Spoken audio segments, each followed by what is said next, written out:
बहुत पहले के समय की बात है। भारत के राजधानी कपिलवस्तु में राजा शुद्धोधन के राज्य में राज्य शासन करने वाले राजा शुद्धोधन के राज्य में एक समय एक गुरुकुल था।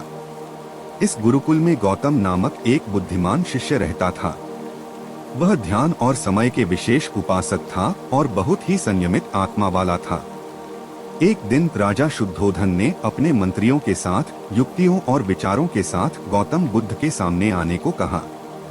राजा चाहता था कि वह गौतम से धर्म के बारे में विवाद करें और उन्हें समझाएं कि धर्म क्या है और कैसे उसे सही ढंग से अनुसरण करना चाहिए। गौतम ने राजा के कहने पर ध्यान से सुना और फिर स्वयं बिना शब्दों के बिना एक लंबी चुप्पी का पालन करना शुरू कर दिया।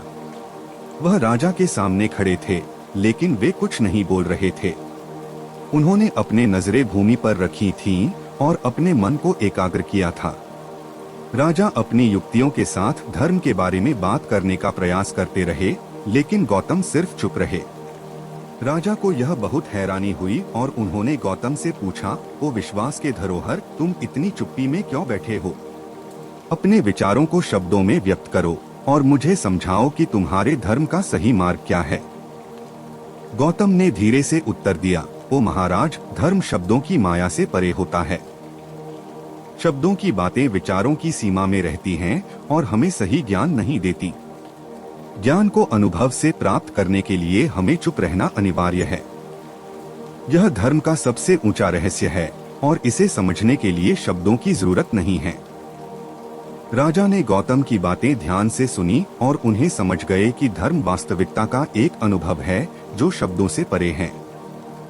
राजा ने गौतम की तहजीब समझी और अपनी युक्तियों को छोड़कर धर्म के मार्ग पर चलना शुरू किया। गौतम बुद्ध की इस चुप्पी ने धर्म के संदेश को बिना शब्दों के समझाने की शक्ति दिखाई और लोग उनके उपदेश का पालन करने लगे। उनकी शिक्षा ने बहुत से लोगों को मोक्ष की ओर आग्रह किया और उन्हें सच्चे ज्ञान की प्राप्ति की दिशा में प्रेरित किया।